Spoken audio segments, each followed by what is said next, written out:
Have you ever been judged for something you can't change, like the way you speak or where you come from, and felt the sting of being made small by someone who thinks they're better than you?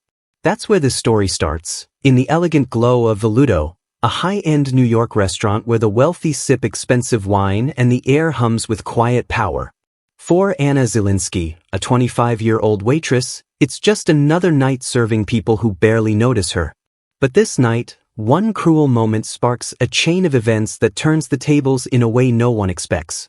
Anna moved through Veludo's dining room with practiced ease, her black shirt and white apron crisp, her dark hair pulled into a neat bun. Her legs ached from hours on her feet, but she didn't show it. To the diners, she was invisible, just part of the scene, like the velvet curtains or the soft piano music drifting through the air. At table 10, a group of 4 commanded attention. Ethan Caldwell, the billionaire behind Caldwell Tech, his girlfriend Claire Weston, and their friends, Jessica and Lauren. Ethan, handsome with a sharp jaw, stared at his phone, distracted. Claire, in a white elite gown that shimmered under the chandeliers, her long blonde curls cascading down her back and red lipstick bold, leaned forward, her voice carrying over the table. Jessica and Lauren, dressed in similar designer outfits, laughed at her every word. Anna approached with a water pitcher, her steps silent on the polished floor. She felt the weight of the night, another long shift to pay for her father's medical bills and her college tuition. Her family had moved from Poland when she was a teen, chasing a better life, but her father's heart condition and her mother's late-night cleaning jobs left them struggling. Anna was in her final year at NYU, studying tech and business, her grades perfect despite the exhaustion. But here, she was just a waitress, her dreams hidden in her bag. "More water, sir ma'am?" she asked, her voice steady, her Polish accent softening the words. Claire didn't look up, just waved a hand, her diamond bracelet glinting.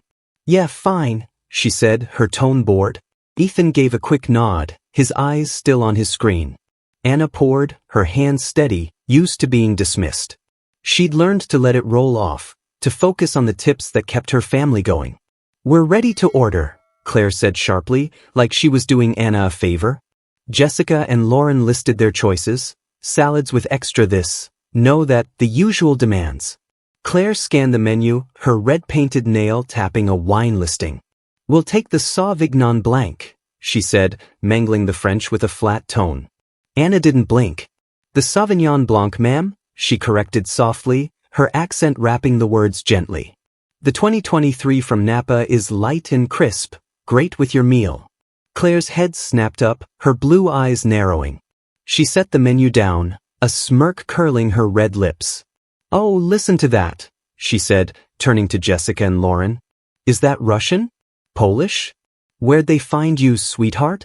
"Some farm in Eastern Europe." Her long curls bounced as she laughed, sharp and mean. Jessica and Lauren joined in, their giggles like breaking glass. Anna's cheeks warmed, but she kept her face blank, her gray eyes steady. She'd heard it before, jabs at her accent, her job, her place in their world. She thought of her father, weak in his hospital bed, and her mother, scrubbing floors past midnight. This was why she pushed through. "Polish, ma'am," Anna said, her voice calm, not taking the bait. "Anything else I can get started for you?" Claire leaned forward, her smirk widening. "Say it again," she taunted, mimicking Anna's accent in a loud, cartoonish way. "Sauvignon Blanc." "Oh my God, it's like a spy movie." Jessica and Lauren laughed louder, drawing looks from nearby tables.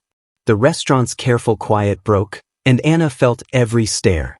She wanted to vanish, but she stood taller, her spine straight. Ethan looked up from his phone, his brow creasing. He saw Anna's stiff posture, the flush on her face, and Claire's smug grin. His eyes met Anna's for a second, a flicker of discomfort in them. He opened his mouth, then shut it, his thumb scrolling again. His silence cut deeper than Claire's words. Anna's heart raced, but she hid it. She thought of her late-night study sessions, the code she wrote in her tiny Queens apartment, the dream she was building. These people didn't know her strength. "Anything else?" Anna asked again, her voice cool, her accent clear. Claire waved her off, still chuckling. "Just get the wine, honey. And maybe work on your English." Jessica snorted, and Lauren added, "Yeah, it's like she's from a Cold War film." Their laughter rose, sharp and careless. Anna gave a single nod, turned, and walked to the kitchen, her steps steady, her face a mask. Behind her, Claire's voice carried. "Seriously, who hires these people?" In the kitchen, the noise hit her, clanging pots, shouted orders, the hiss of sizzling pans. Anna set the pitcher down, her hands trembling once before she steadied them. The chef, a gruff man named Joe, caught her eye. "Table 10 trouble?" he asked, flipping a steak. Anna nodded, grabbing a wine bucket. "Just the usual," she said, her voice tight. Joe shook his head. "Rich folks, no class. Don't let it get you." Anna forced a small smile. "I won't." But as she chilled the wine in polished glasses, Claire's words echoed. Not just the mockery, but Ethan's silence. A man who ran a tech empire, who could change lives with one word, had let it happen. She thought of her father's faint smile, her mother's tired hands, and the laptop waiting at home. She wasn't just a waitress. She was more than they could imagine. The shift dragged on, each step heavier. Claire's table grew louder, their laughter a constant jab. Anna served their food, refilled their glasses, and took their complaints, too slow, too cold, with calm professionalism. Every time she neared, Claire tossed another barb. "Careful, don't spill with those clumsy foreign hands," she said, her red lips smirking as Jessica giggled. Anna didn't react, but each word fueled a fire inside her. As she cleared their plates, Claire leaned back, sipping her wine, her white gown gleaming. "You know, it's cute how hard you're trying," she said, her voice dripping with fake sweetness. "But maybe stick to something easier, like cleaning houses? Leave the fancy stuff to us." Jessica and Lauren laughed again, their voices sharp in the quiet dining room. Ethan shifted, his eyes flicking to Anna, but he stayed silent. Anna met Claire's gaze, her own eyes steady, unyielding. "Is there anything else you need, ma'am?" she asked, her voice clear, her accent a quiet defiance. Claire smirked, ready to fire another shot, her red lips parting as the night's tension tightened. "Oh, honey, just keep the water coming," she said, her voice dripping with condescension. "And maybe practice that accent. It's distracting." Jessica and Lauren, her friends at table 10, stifled giggles, their eyes glinting with amusement. Anna Zielinski held Claire's gaze for a heartbeat, her gray eyes steady, her face a calm mask hiding the fire inside. She turned and walked to the kitchen, the weight of their laughter trailing her like a shadow. Her shoulders stayed straight, her steps measured, but her heart burned, not with shame, but with a fierce resolve. She thought of her parents, her father's frail body in a hospital bed, her mother's hands rough from late-night cleaning jobs, and the dream waiting on her laptop. This wasn't her world. It was just a stepping stone to something greater. In the kitchen, the noise hit her like a wave, clanging pots, shouted orders, the sizzle of steak on the grill. Anna set the water pitcher down, her hands trembling for a moment before she steadied them. The chef, Joe, a burly man with a kind eye, caught her glance as he flipped a steak. "Table 10 giving you hell?" he asked, his voice gruff but warm. Anna nodded, grabbing a wine bucket. "Just the usual," she said, her voice tight but controlled. Joe shook his head, wiping his hands on his apron. "Rich folks with no manners. Don't let them get to you, kid." Anna forced a small smile, her lips barely curving. "I won't," she said, but the words felt heavy. She wasn't just fighting Claire's cruelty, she was fighting the weight of a life that demanded she be invisible. As she chilled the Sauvignon Blanc and polished glasses, Claire's taunts looped in her mind. The way she'd mimicked her Polish accent, turning it into a cartoonish jab, stung, but Ethan Caldwell's silence cut deeper. He was a billionaire, a tech titan who could shift industries with a single decision, yet he'd sat there, eyes on his phone, letting his girlfriend tear her down. Anna thought of her father's weak smile, her mother's tired sighs, and the code she wrote in the quiet hours of the night. She wasn't just a waitress. She was building something that could change the world, and tomorrow, she'd show them. The shift dragged on, each trip to table 10 a test of her patience.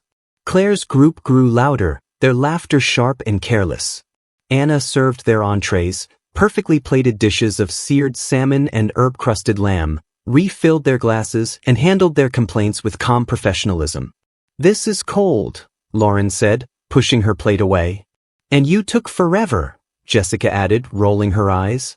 Anna nodded, promising to fix it, though the food was fine and the service swift. Every time she approached, Claire tossed another barb. "Don't spill with those shaky foreign hands," she said once, her red lipstick stark against her smirk as Jessica giggled. Anna didn't flinch, but each word was a spark, fueling a fire she kept tightly contained.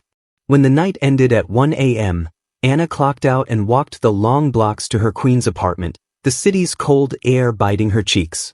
She skipped the subway, needing the walk to clear her head. The streets were quiet, the glow of streetlights casting long shadows. Each step was a promise to herself. One day, they wouldn't see a waitress or hear an accent. They'd see her power. At home, her mother slept in a chair by her father's bed, a worn novel open on her lap. Anna draped a blanket over her, checked her father's vitals monitor, the soft beep of familiar comfort, and whispered, "Good night, Dad." She sat at her small desk, the city's faint lights filtering through the window. Her laptop hummed to life, displaying lines of code for Ethic Flow, her app to make supply chains ethical and sustainable. It was her masterpiece, a tool that could track labor practices, environmental impact, and efficiency in real time. Tomorrow, she'd pitch it to Caldwell Tech, a company desperate to fix its tarnished reputation. Anna slept for 2 hours, waking at 4 a.m. to prepare. She showered, letting the hot water wash away Veludo's grime and Claire's words.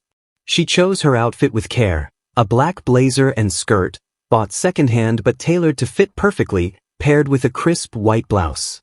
Her dark hair fell in a sleek ponytail, not the tight bun of a waitress. A touch of mascara sharpened her gray eyes, and she skipped lipstick. She didn't need it. In the mirror, she wasn't Anna, the waitress.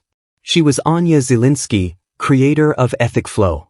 Her Polish accent, once a target, was now a badge of her journey, a mark of her strength.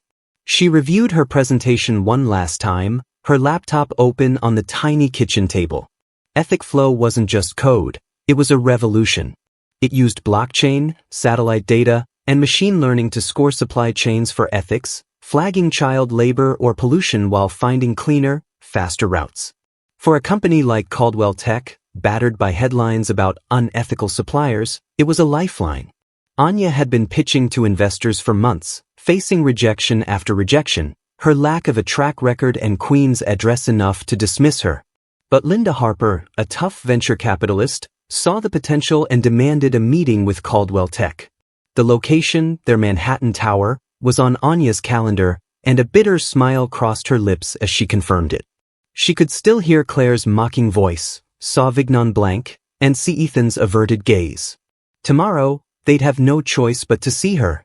At 8:30 a.m., Anya kissed her sleeping mother's forehead and left, her briefcase clutched tightly. The subway ride was a blur, her among commuters, invisible yet burning with purpose. At 9:30 a.m., she stood in Caldwell Tech's sleek lobby, its marble floors and glass walls a stark contrast to Veludo's warm glow. Linda Harper, in a sharp navy suit, her gray hair cropped short, stood beside her. "Anya," Linda said, her voice firm, "you're not begging for their money. You're offering them salvation. Their company's drowning in bad press, child labor, environmental scandals. Ethic flows their way out. Walk in there and own it." Anya nodded, her nerves settling into focus. "I will, Ms. Harper." The elevator to the 40th floor felt like ascending into another world. The doors opened to a reception area of glass and steel, Manhattan sprawling below.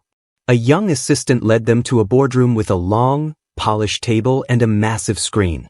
3 executives, the CFO, Tom, the COO, Sarah, and the general counsel, Mark, sat waiting, their suits crisp, their eyes flicking to Anya with mild curiosity. They assumed she was Linda's assistant, not the main event. Anya set up her laptop, her movements precise, her face calm. She was ready. The door opened, and Ethan Caldwell walked in, loosening his tie, mid-sentence with his assistant.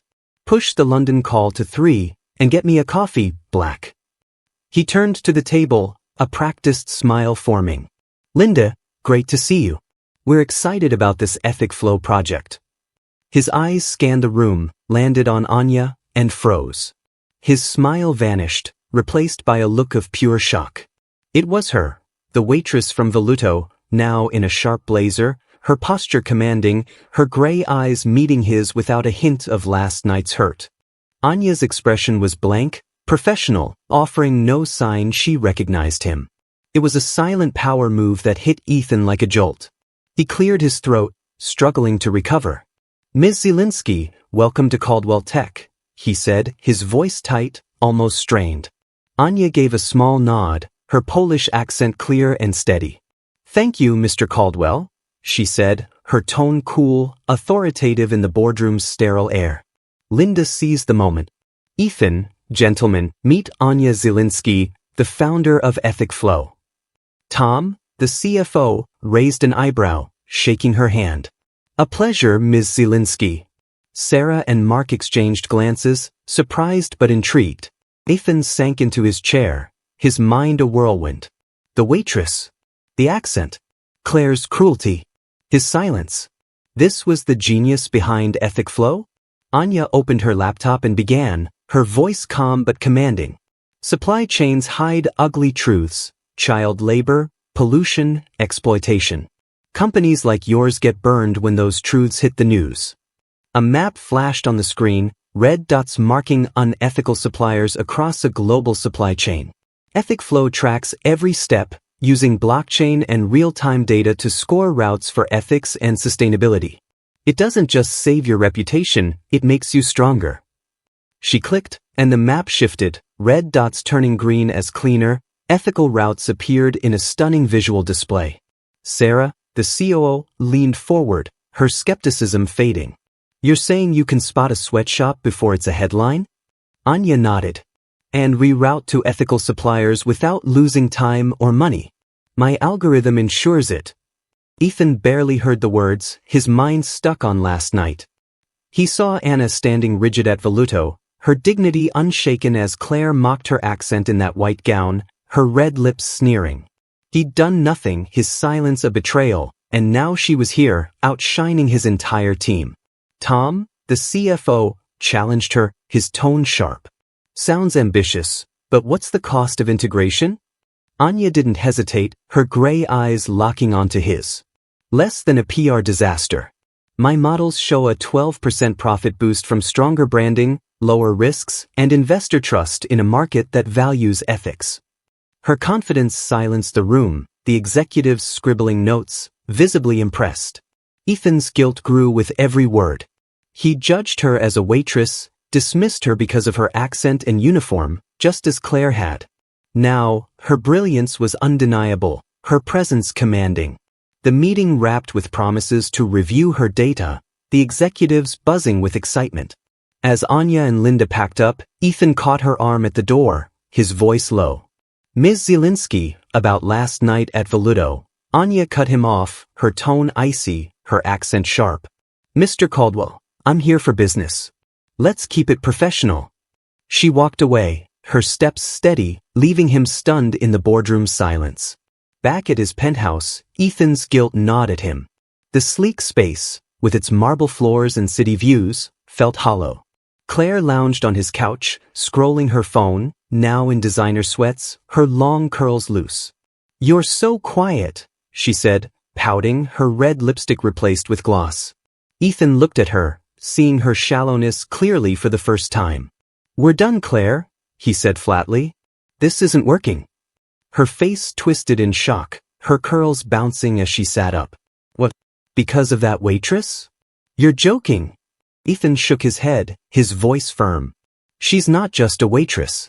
She's Anya Zielinski, and she's about to save my company. You mocked her and I let you. That was my mistake. Claire's eyes flashed with fury. She stormed out, slamming the door.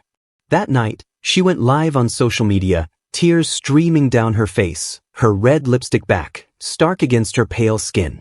This Polish waitress tricked Ethan, pretending to be some tech genius to steal him and his money. She sobbed to her 1,000,000 followers. She didn't name Anya, but the details, her accent, her job at Veludo, were unmistakable.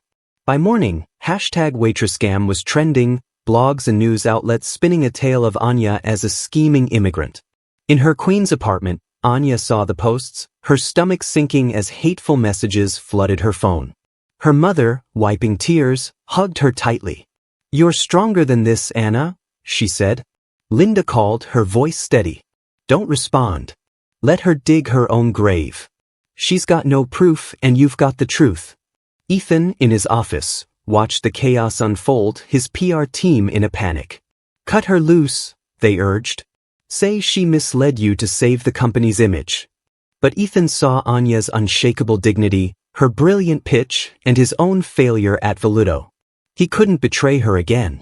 "No," he said, standing, his voice cold. "We're holding a press conference at 2 p.m. Invite everyone, reporters, bloggers, the works." He called Linda, outlining his plan. "I'm backing Anya, and I need her there to set this right." Linda paused, then agreed. "You're doing the right thing, Ethan. Don't mess it up." At Caldwell Tech, the atrium was being prepped, cameras and lights setting up for a showdown that would either save Anya's dream or shatter it under the weight of Claire's lies. The Caldwell Tech atrium buzzed, cameras flashing, reporters packed in tight. Ethan Caldwell stood at the podium, his face firm. "Good afternoon," he said. "I'm here to stop the lies about Anya Zielinski." In the wings, Anya stood with Linda Harper, her black blazer sharp, gray eyes steady. Her heart raced, but she was ready. Claire's #Waitress scam lies had hurt, but Anya wouldn't break. Linda whispered, "Let him start. Then you shine." Anya nodded, thinking of her parents. Ethan's voice was clear. "Claire Weston's story is a lie. Anya Zielinski is a genius who built Ethic Flow, a game changer for business." Cameras snapped. Caldwell Tech is investing $35 million for a 20% stake in Ethic Flow. The crowd gasped. "We're also giving $5 million to the Ethic Flow Foundation, led by Anya, for ethical tech." He paused, voice soft. At Veludo, Claire mocked Anya's Polish accent in her white gown, red lips sneering. "I stayed silent, and that's my shame. I've apologized privately, and now publicly. Anya's strength inspired me." The room hushed. Ethan stepped back. "Welcome Anya Zielinski, Ethic Flow's founder." Anya walked out, her suit like armor, facing the lights. Her Polish accent rang proud. "Thank you, Mr. Caldwell. I'm Anya Zielinski. My work speaks for itself." "Questions?" A reporter asked. "Did you trick Caldwell Tech?" Anya's eyes were firm. "I built Ethic Flow while working nights and studying at NYU. My ideas define me." Another asked, "Why trust Ethic Flow?" Anya showed a map, red flags turning green. "It's a promise to do better." The conference flipped the story. Headlines praised, "Tech star Anya Zielinski." Caldwell Tech's stock jumped 10%. Claire's lies collapsed, sponsors dropped her, her curls and lipstick no shield. Anya moved her parents to a cozy home, her father with a nurse, her mother painting again. As Ethic Flow's CEO, she built a fair, innovative team. Ethan became her work partner, their meetings sharp with respect. "You're changing it all," he said once. Anya smiled. "You trusted me. That's enough." Anya's story spread. NYU students called her Veludo Visionary. Veludo staff cheered her. At a gala, her accent carried her words. "I came from nothing, but built something. So can you." The crowd roared, her light unstoppable. Thank you for watching. If this story moved you, hit that like button, share it with someone who loves a good twist, and subscribe for more cinematic tales that hit you right in the heart. Let us know in the comments where you're watching from.